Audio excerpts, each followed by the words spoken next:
Respected dear family members, my pranams to you. I was giving almost a 30-minute lectures on the superstitions and wrong understandings. I am not using the word misunderstanding. Wrong understanding about Indian values and Indian cultural heritage. In fact, I was thinking of giving only in Malayalam, and it was successful too. But many people, particularly from different parts of India living abroad, they informed me that now really these messages are guiding us for making our life fruitful, purposeful and meaningful.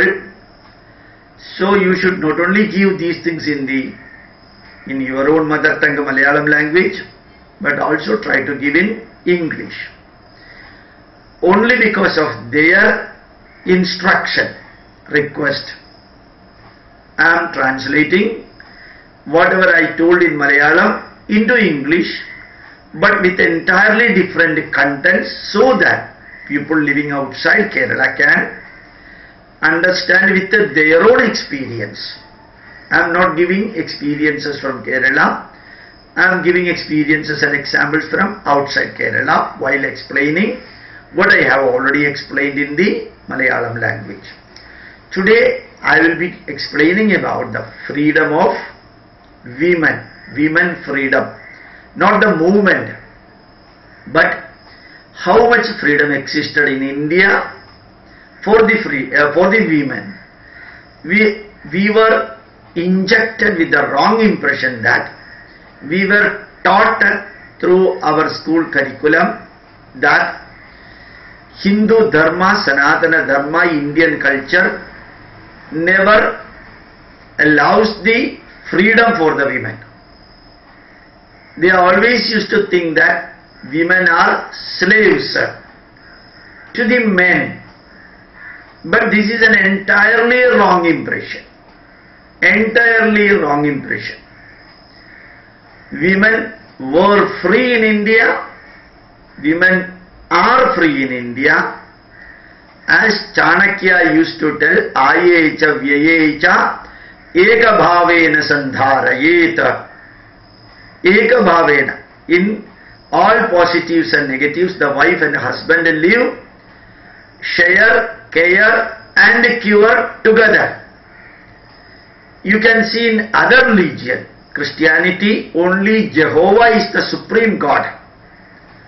In Islam, you can see Allah is the supreme God. There is no equivalent woman status in the divine power. Majority of the Christian saints are men. Very few are women. Very few. Saint Mary or Saint Magdalena, one or two. But here you can see the ultimate explanation for the divine power is Parabrahma Chaitanya. Parabrahma Chaitanya is masculine in nature. Equivalent feminine gender is Mahamaya Sankalpam. So Parabrahma Sankalpam equivalent feminine gender is Mahamaya. Parabrahma Mahamaya. Prapancha Purusha Sankalpa Prakriti Devi Sankalpa. Trimurti Sankalpam Brahma Vishnu Maheshwara. Trishakti Sankalpam Saraswati Lakshmi Parvati. And in India, all the divine incarnations have got their partners. Lord Krishna, we used to say Rukmini, Satyabhama, they had the equivalent power of the queens of a king. Sri Rama and Sita. In fact, Sri Rama is known with the name of Sita. When we call Sita Raman, it is the name of Sri Rama. when we call Lakshmi Narayana, it is the name of Narayana in which the feminine gender, the name of the wife is added to that. Parvati Vallabha, that is the name of Shankara. Saraswati and Brahma, inseparable component. And you can see Mahadeva, Shiva in the concept. Remember that Lord Shiva is not a human being and Lord Parvati, Goddess Parvati is not a human being, just like we people. But they are inseparably the component of one item, just like we call Ardhanarishwara Sankalpa.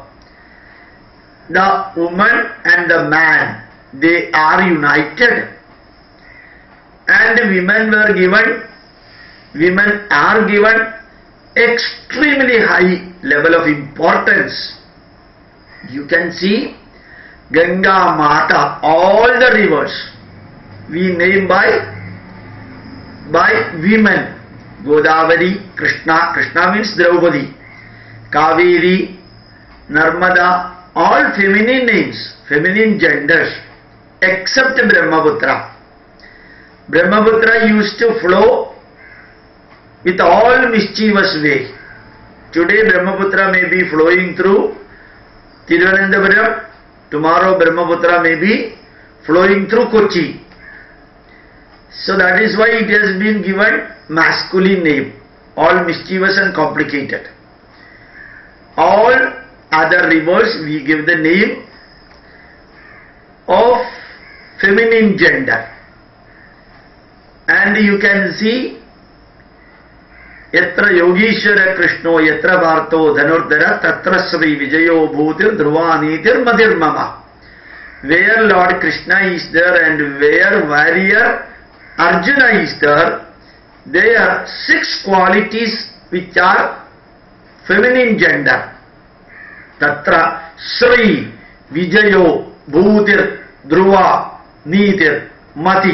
6 qualities. All the 6 qualities are just a feminine gender. Feminine gender. We used to chant mantra in which the quality of the human being is explained. Namastasyai, namastasyai, namastasyai, namo namah. Ya Devi Sarva Bhuteshu Shanti Rupena Samstita. Shanti, peace. Namastasyai, namastasyai, namastasyai, namo namah. Ya Devi Sarva Bhuteshu Smriti Rupena Samstita. Memory. Namastasyai, namastasyai, namastasyai, namo namah. Ya Devi Sarva Bhuteshu Matra Rupena Samstita. Mother. Like that. Ya Devi Sarva Bhuteshu Shanti Rupena Samstita. Ya Devi Sarva Bhuteshu Dhriti Rupena Samstita. Ya Devi Sarva Bhuteshu Sneha Rupena Samstita. Ya Devi Sarva Bhuteshu Dhira Rupena Samstita. All the qualities of the human being, both men and women, they are all explained in the feminine gender. And you just think about India, Bharata Mata, Matravat Paradareshu. We consider India not as the fatherland, but as the motherland. And if you are going through the Puranas, you can see hundreds and hundreds of names of mothers or women. Suniti, Suruchi. How you can see Dhruva was brought up. The name of Savitri, it shows the conviction as the synonym. And in Mahabharata you can see Gandhari, Draupadi, Kundi. These 3 women created 1,25,000 stanzas containing Mahabharata. Mahabharata might have got written by Vedavyasa. Remember, Vedavyasa is born to Matsya Gandhi, who is a fisherwoman. and Matsyagandhi, son Vedavyasa, Vyasa's contribution, all these Puranas in which women and men are given equal status in every stories. In Mahabharata, Draupadi is an astounding character. Kundi is an astonishing character. And Gandhari is a stupendous character.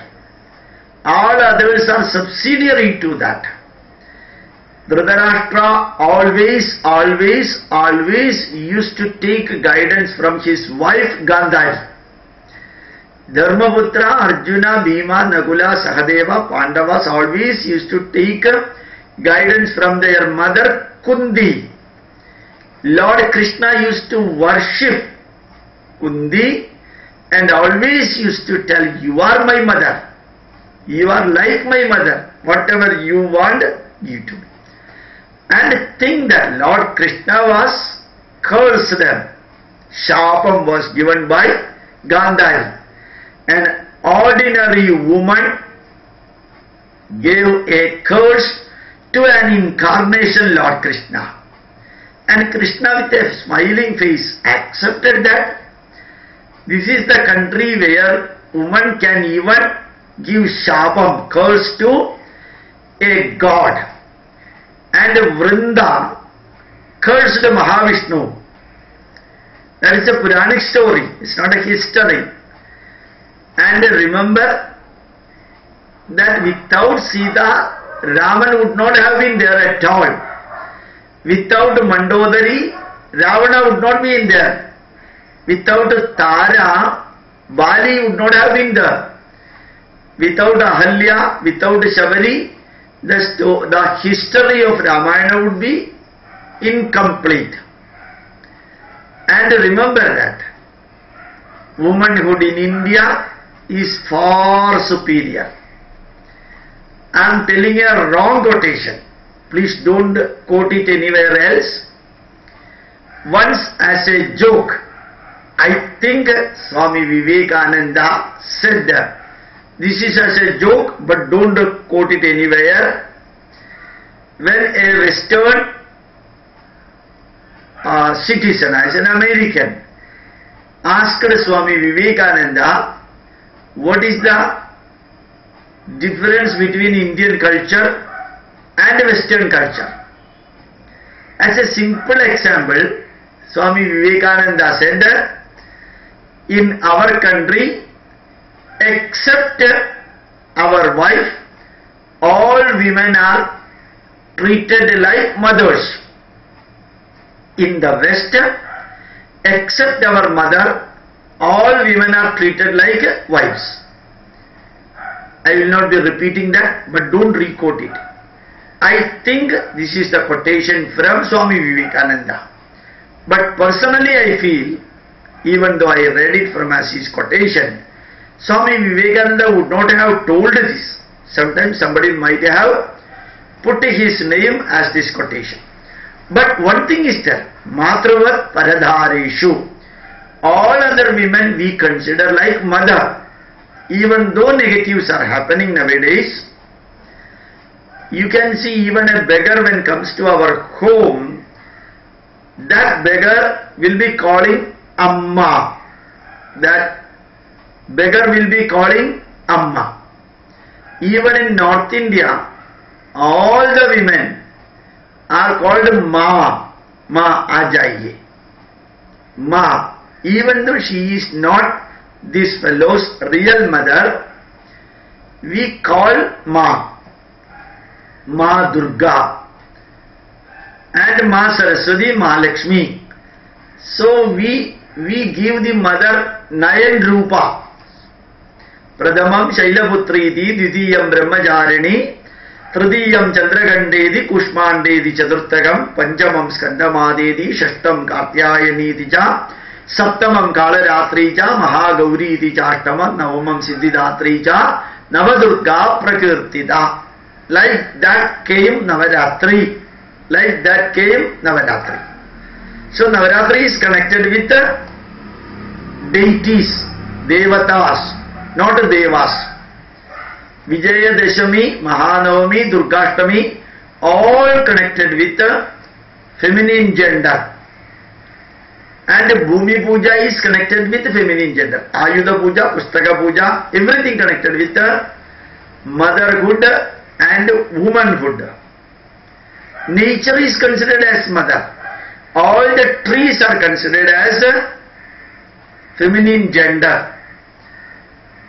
So you can see, when you consider everything connected with the woman or feminine gender, where in India existed the discrimination, and Vasishtha Maharshi, who wrote Dharma Shastra, instructed Rama that Dasharatha and Kaigeyi instructed Rama to go to the forest, not Sita. So let Sita sit in the throne to rule Ayodhya till Rama comes back. So Vasishtha informed that Sri Rama's wife Sita can rule the country for the next 14 years. But just remember, in America, you cannot expect a lady becoming American president. In India, Indira Gandhi could become Indian Prime Minister without any problem. In Sri Lanka, Sidamavo Bandaranaike became the Prime Minister without any problem, Prime Minister or President, without any problem. And you can see one Prabha Patel or somebody became Indian President without any problem. So here, nothing is barred. We always consider Yatra Naryastu Pujyate Ramande Tatra Devata. Where the women are worshipped, there the goddesses become happy and they bestow blessing to others. You consider the Puranas, Mahabharata, Itihasa, Veda, Upanishad and anything. The role of women used to be superb. But without knowing all these things, what we see now in Uttar Pradesh or in Vibji or school of Bangalore or something what happened in some corner of India, the feminists shout and scream that in India this is very commonly happening. But remember, in our heritage, in our culture, in our civilization, women are considered equal to mother, equal to devata, equal to goddess, including the nature, the river, the Prithvi, earth, and so on. So this you should understand, and more examples can be collected, so that whenever you say you are an Indian, proudly say that Hindu Dharma has given such a wonderful freedom, such a level of freedom for women right from the time immemorial. If somebody is wrongly interpreting something, it is their mistake and their problem, not the problem of Hindu Dharma. Thank you very much. My pranams to you.